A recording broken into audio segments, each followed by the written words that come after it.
Uma boa noite aos que estão presentes neste culto na igreja.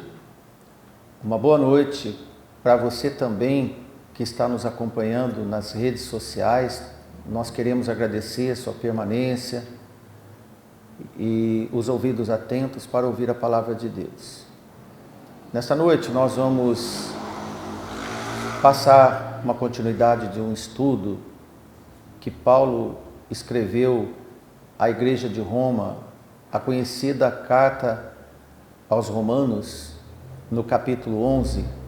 Nós vamos ler versículo 16, 17 e 18.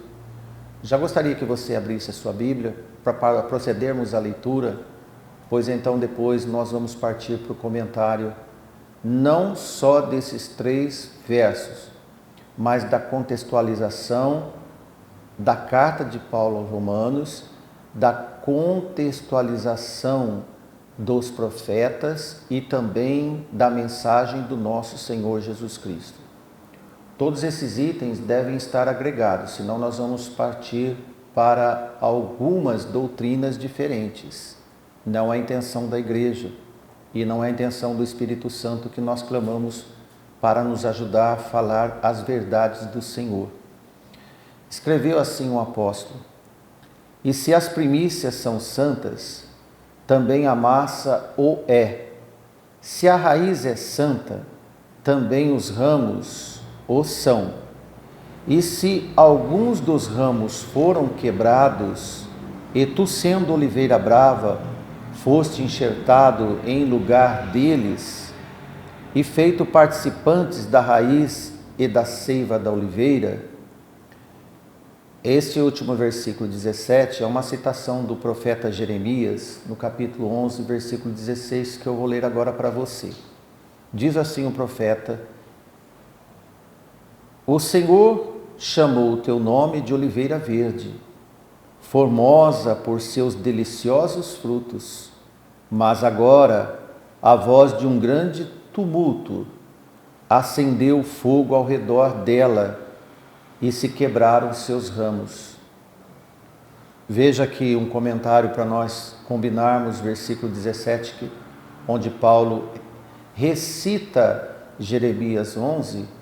Jeremias estava dizendo que existia uma oliveira, que o Senhor deu o nome de oliveira, e ela tinha deliciosos frutos.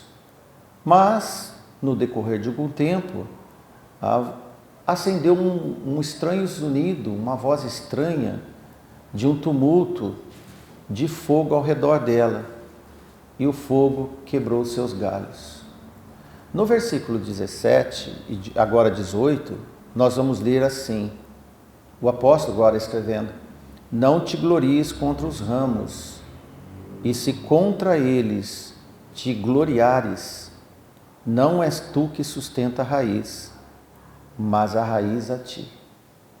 Que o Senhor possa nos ajudar, nos dar conhecimento, discernimento para ter comunicação com você, e que essa palavra possa chegar não só nos seus ouvidos, mas no seu coração. Amém? Que Deus nos ajude.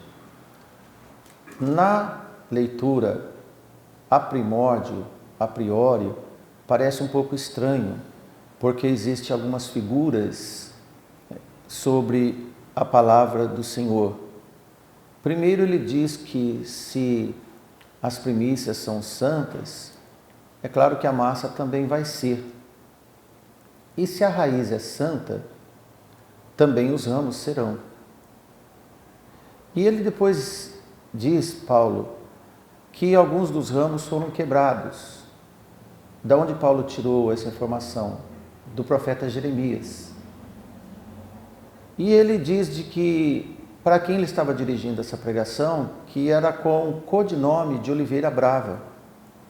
E que os galhos de uma oliveira brava foi colocado no lugar daqueles galhos quebrados que Jeremias havia escrito. E eles foram feitos participantes da seiva santa, da seiva daquela oliveira. A oliveira não foi queimada, mas os ramos foram retirados. Depois o apóstolo faz um apelo e diz, não te glorie contra os ramos. Ele estava dirigindo sobre essa tal figueira brava e diz assim, não fique todo cheio de orgulho por você estar no lugar de quem ali estava, que foi tirado. Porque se você começar a ficar achando que você é o principal diante de Deus e diante dessa oliveira, diante de Jesus, não pense que você é o tal, porque você não se autossustenta. Quem sustenta é a raiz e não você. Amém? Por que Paulo diz essas palavras? Porque o título que nós demos a esse pequeno estudo é que a lição das oliveiras nos termos da impiedade de Deus. Primeiro, nós queremos dizer para você que Deus não se arrepende. Ele sabe de tudo o que vai acontecer com os povos, com as nações, inclusive com cada um de nós. Então Paulo, depois de tomar uma posição firme contra a desobediência de Israel, esse foi o motivo deles serem cortados da oliveira, ele foi cuidadoso nas suas citações sobre este assunto, sempre baseado nos escritos dos profetas, jamais em suposições ou alguma lógica que Paulo concluiu devido às informações que ele teve. Por quê? Israel acumulava por um longo tempo um currículo de rebeldia, e foi o que Isaías escreveu. Eles profanaram o santo, perseguiram os profetas de Deus, e teve um preço. Em Jeremias capítulo 11, versículo 7, nós podemos ler para nos esclarecermos melhor. Porque o Senhor dos Exércitos, que te plantou, novamente a figueira, a videira, pronunciou contra ti o mal, pela maldade da casa de Israel e da casa de Judá, que para si mesma fizeram, pois me provocaram a ira, queimaram o incenso de Baal. Olha, o Senhor criou, plantou, regou com os profetas, mas eles começaram a dar frutos que não eram o fruto da videira. Começaram a queimar incensos, servirem a deuses pela desobediência. A primeira maldade do povo, para que depois Deus é provocado à ira. Isso é substancial comentarmos. Não existe ira dos céus por eleição, e sim por predestinação. Paulo leva o seu argumento mais adiante sobre esse assunto, aprofundado nas consequências do tropeço de Israel, como uma surpreendente oportunidade aos gentios, o qual nós acabamos de ler que alguém foi enxertado. A figueira brava veio. Então, Paulo já aponta que a figueira brava tratava-se dos gentios. E Paulo faz uma pergunta, se você lembra, no verso 11 deste mesmo capítulo, observe, quanto aos judeus, ele diz, porventura os judeus tropeçaram para que caíssem? De pronto, Paulo dá a resposta, de modo nenhum. Tropeçaram sim, e feio, queimaram incenso a Baal, fizeram provocação a Deus, caíram. Não, tropeçaram. Os judeus não estão acabados para sempre. E isto Paulo mostra através dos apóstolos, seus contemporâneos e também dos profetas. No momento, os judeus estão cegos, temporariamente, com os lombos encurvados, como se estivesse num período de profundo sono. No versículo 10 deste nosso capítulo, é onde Paulo diz, escureçam-se-lhes os olhos para não verem, e encurvem-se-lhes continuamente as costas. Ora, irmãos, de onde Paulo tira esta informação? Espetacularmente, Paulo recita as palavras do profeta, do rei Davi, que de forma, como homem de coração de Deus, profetizou sim. No Salmo 69, 23, é de onde Paulo subtraiu essa citação para colocar como mensagem à igreja de Roma.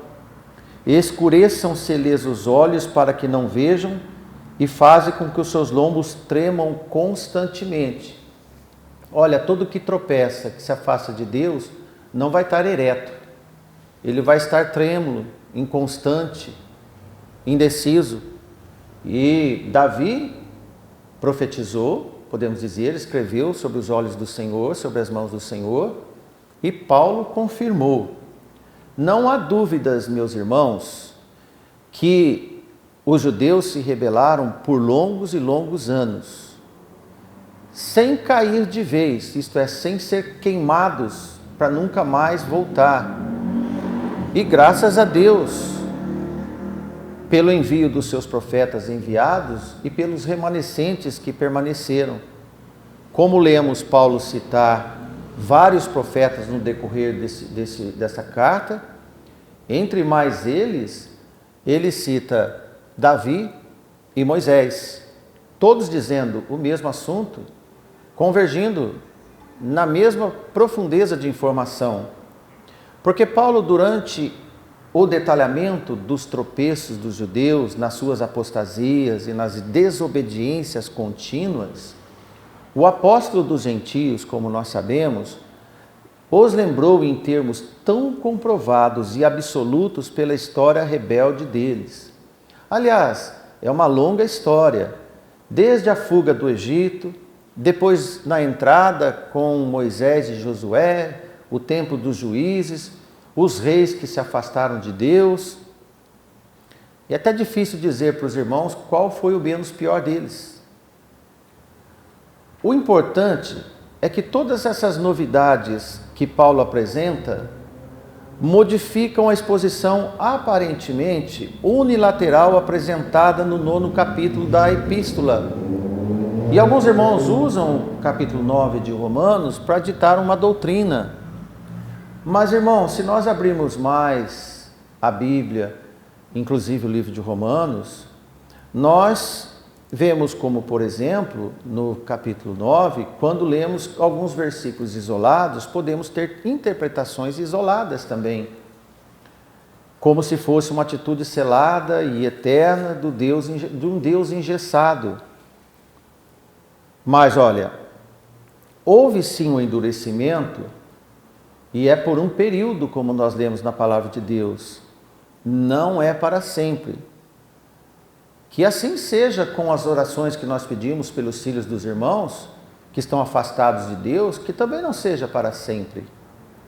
Creio que a regra é a mesma para os gentios, no nosso caso.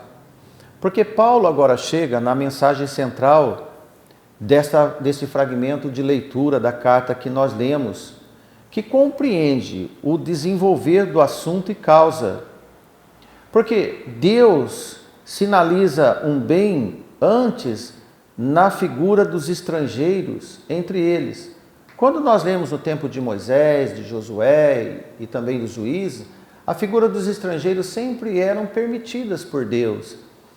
Aquelas informações já sinalizavam alguma coisa que Deus ia fazer com todos os gentios. Apareceu entre os gentios a graça de Deus, nosso Senhor Jesus Cristo. Então Jesus, na sua graça, não veio só para nós, veio para os judeus também. Interessante que agora, envolvendo os benefícios da graça, tanto para os judeus quanto para os gentios. É a possível reviravolta quando Paulo toca no assunto enxerto dos gentios, ramos naturais quebrados da oliveira, como nós lemos, e o possível corte dos enxertados e um novo reenxerto daqueles que foram cortados.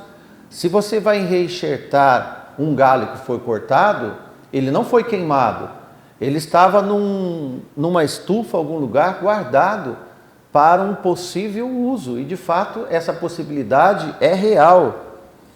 Veja que todos esses assuntos que nós trazemos para você é baseado na extrema misericórdia de Deus, que indica que Ele renova cada manhã suas misericórdias, esquecendo de coisas passadas. E Deus tem as suas fases de atuação. A mesma mão que bate e corrige é aquela mão que afaga e traz de volta. Deus nunca nos destrói sem antes nos dar todas as oportunidades. Porque nós que somos pai, nós nunca destruímos nossos filhos. Eu vejo os irmãos pedirem orações para os seus filhos, sempre para o resgate, nunca para a destruição. Pois, irmão, será que Deus seria diferente? Num grosso modo, vulgar até, agressivo, dizer, será que Deus é melhor que nós? Que absurdo falar ou pensar alguma coisa assim. Se os pais corrigem e castigam e nunca destroem seus filhos, depois de disciplinados, apresenta para os filhos novas oportunidades, que são os tempos de reconciliação. Na verdade, todos nós que temos nossos filhos afastados de Deus, estamos de braços abertos, esperando a volta.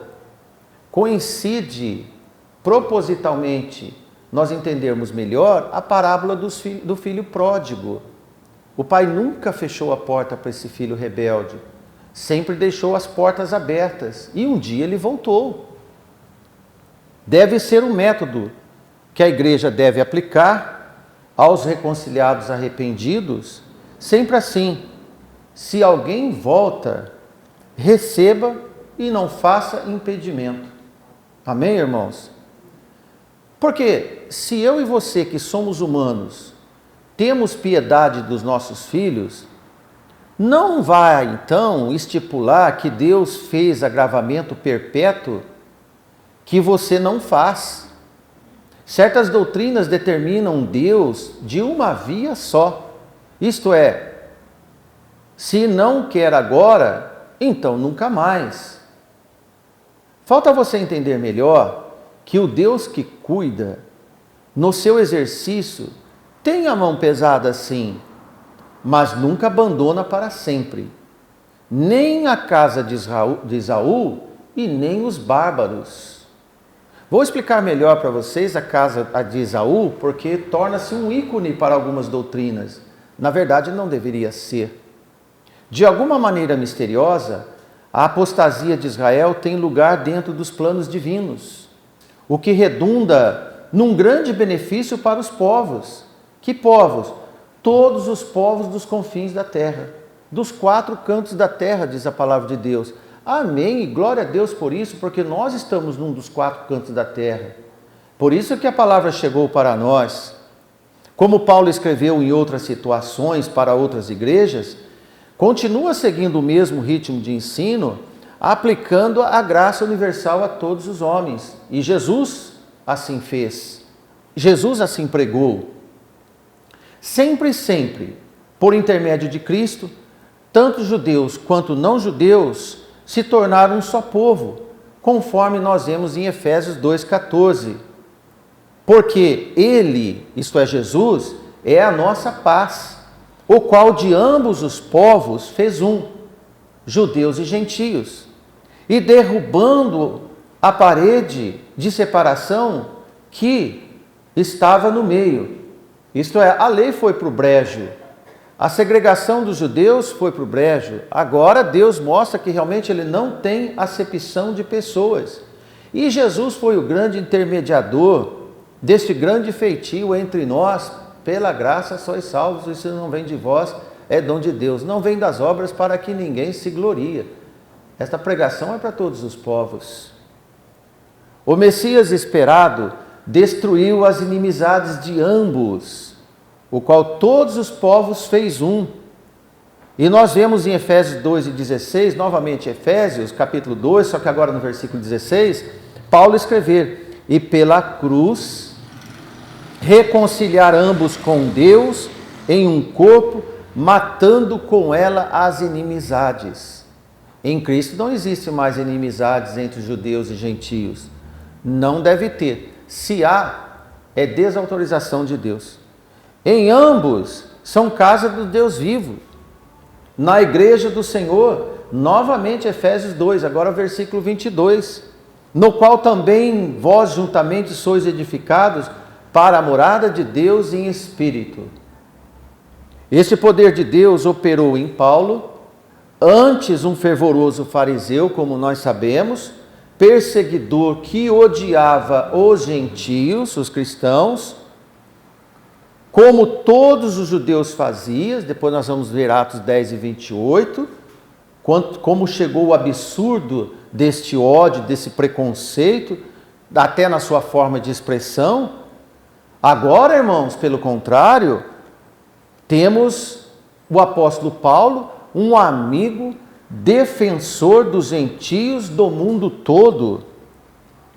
E a casa de Esaú agora estava sendo amada entre os gentios. Não faz parte dos judeus, mas faz parte dos gentios, que também são amados. Veja que todos os povos tiveram dificuldades para desapegar das suas inimizades entre si. Não foi tão automático como alguns imaginam. É uma lição para todos nós. Nunca devemos cobrar reação imediata das pessoas quando ouvem o Evangelho. Afinal, irmãos, ninguém converte ninguém. É obra do Espírito Santo de Deus.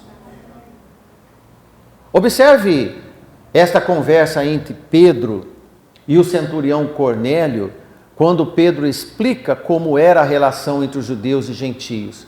Atos 10, 28, como nós mencionamos. E disse-lhes: vós bem sabeis que não é lícito um homem judeu ajuntar-se ou chegar-se aos estrangeiros. Mas Deus mostrou-me que a nenhum homem chame comum o imundo. 2 pontos. Os judeus não deveriam se aproximar nem se tocar nos estrangeiros. Mas Deus quebrou essas barreiras das inimizades e disse: não chame ninguém de comum ou imundo. Ah, meus irmãos, realmente Deus tem nos ensinado o seu caráter desta forma, sem acepção de pessoas em todos os seus sentidos e interpretações. Parece que a palavra a que nós estamos lendo agora vai contradizer o escrito de Paulo quando ele recitou o profeta Malaquias em Romanos 9,13. Voltamos para Romanos 9,13 para poder resgatar o assunto. E o que está escrito? Como está escrito? Onde está escrito? Em Malaquias capítulo 1, que vamos ler daqui a pouco. O que é que Malaquias escreveu que Paulo recitou novamente? Amei a Jacó e odiei a Esaú. Acabamos de ler Pedro dizer a Cornélio que nenhum homem chame comum ou imundo. Mas nós vemos o profeta Malaquias e Paulo replicar Malaquias num assunto que parece contradizente com a mesma palavra de Paulo nesses capítulos diferentes que no original nem existem. Vamos então comentar o que aconteceu. Nesta oportunidade, Paulo lembra assim o profeta Malaquias, e eu quero ler com você Malaquias capítulo 1, versículo 2, que diz o profeta: eu vos tenho amado, diz o Senhor, mas vós dizeis: em que nos tem amado? Não era Esaú irmão de Jacó? Disse o Senhor: todavia amei Jacó, odiei a Esaú e fiz dos seus montes uma desolação e dei a sua herança aos chacais no deserto. Ainda que Edom diga: empobrecidos estamos, porém tornaremos a edificar os lugares desolados, assim diz o Senhor dos Exércitos. Eles edificarão, e eu destruirei. Eles chamarão termo de impiedade, povo contra quem o Senhor está irado para sempre. E os vossos olhos o verão, e direis: o Senhor seja engrandecido além dos termos de Israel. Parece um um texto difícil de entender, mas aqui Malaquias está dizendo, Esaú ou os edomitas estão desagregados da nação de Israel. E mesmo que eles tentem fazer alguma coisa, eu não vou permitir. E fique esta lição marcada como termo de impiedade. Guarda essa expressão. Termo de impiedade e povo que o Senhor está irado para sempre. E os vossos olhos o verão e direis, o Senhor seja engrandecido além dos termos de Israel. Se Deus está odiando, fazendo um termo de impiedade, este povo que está fora do cercado de Jacó vai engrandecer o Senhor. Porque como nação, os edomitas estavam sobre a ira de Deus para sempre de fato, mas não os indivíduos descendentes de Esaú. Não temos uma nação que tem proteção até os dias de hoje, tal como Israel. Amém, irmãos? Não existe, mesmo entre os edomitas, Esaú, ou qualquer outra nação que queira, que tenha o status quo de Israel até os dias de hoje. Embora, como nação, como pessoas, eles têm que se arrepender e aceitar Jesus como seu Salvador. Assim o Senhor é engrandecido fora do cercado de Israel. Cumpra-se o que Deus determinou como termo de impiedade. Desta forma, meus irmãos, os edomitas passaram a ser como qualquer um de nós, como os bárbaros gentios. Não são escalados como nação de Deus para que o mundo os veja.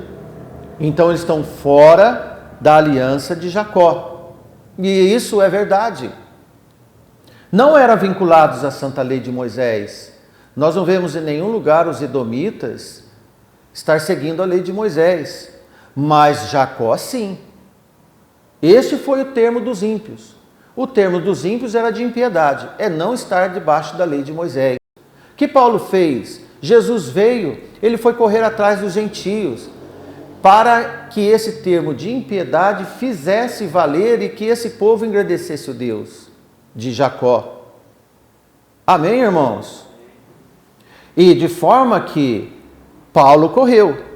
A missão dele era evangelizar todo esse povo, e foi o que Paulo foi fazer. Era na capacidade deste ofício, vindo como dos céus, ordem dos céus, pois Paulo agora estimulava pessoalmente os gentios e exortava os seus irmãos a procederem com os gentios sem as exigências da lei. Proceda como os gentios sem a exigência da lei. Veja como Deus começou a ser glorificado dos gentios para a casa de Jacó. Os irmãos judaizantes no início eram muito enraizados às tradições e foi difícil. Assim como nós, irmãos, como entramos na fé, nos arrependemos, nós temos dificuldade de nos adequar com aqueles costumes antigos. Imagine os judeus, com todos aqueles costumes da lei de Moisés, como eles vão desagregar de repente? Então teve que ter um povo chamado para incitá-los, e é o que Paulo fala. Amém? Sem dúvida, Paulo queria incluir na sua mensagem a exortação para que os gentios cumprissem sua elevada missão em Cristo apenas pela graça de Deus, a fim de que sua influência pudesse apressar e despertar como um estímulo dos judeus, a fim de que, movidos por esse sentimento de inveja, de perdedores de oportunidades, porque eles foram cortados, e pudessem esses últimos vir o mais cedo possível a reconciliação em Cristo, quando olhassem para os gentios enxertados em Jesus. Então eles vão dizer, olha, perdemos Jesus, nós tínhamos, agora nós não temos mais. Precisamos de voltar. Isto é que Paulo quis fazer. A lei exclusiva da casa de Jacó perde o seu efeito em todos os seus termos de impiedade. Em Malaquias 1,4, quando nós lemos, o que era para Esaú, passou para todos os homens, inclusive a casa de Jacó. Se não se arrependerem, o Senhor também estará irado com eles para sempre.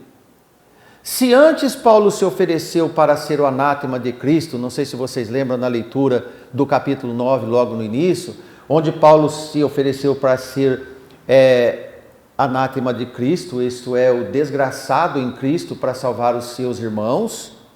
Quando ele se manifestou a sua tristeza contínua e contínua dor no seu coração, neste momento ele agora quer despertar ciúmes neles. Um modo de acelerar uma emulação, isto é, fazer com que eles fiquem perturbados, um ciúme para provocar um estímulo nos seus irmãos carnais, a conversão dos seus irmãos judeus. Ah, irmãos, se todos nós os crentes se comportassem com este apego aos seus parentes e começássemos a clamar às almas perdidas para que o arrependimento chegasse aos da nossa carne e aos nossos vizinhos, passando a dar um testemunho cada vez melhor e uma contínua dor nos nossos corações por eles, certamente, irmãos, eu creio que teríamos outros resultados nas nossas famílias, na nossa vizinhança e na nossa comunidade.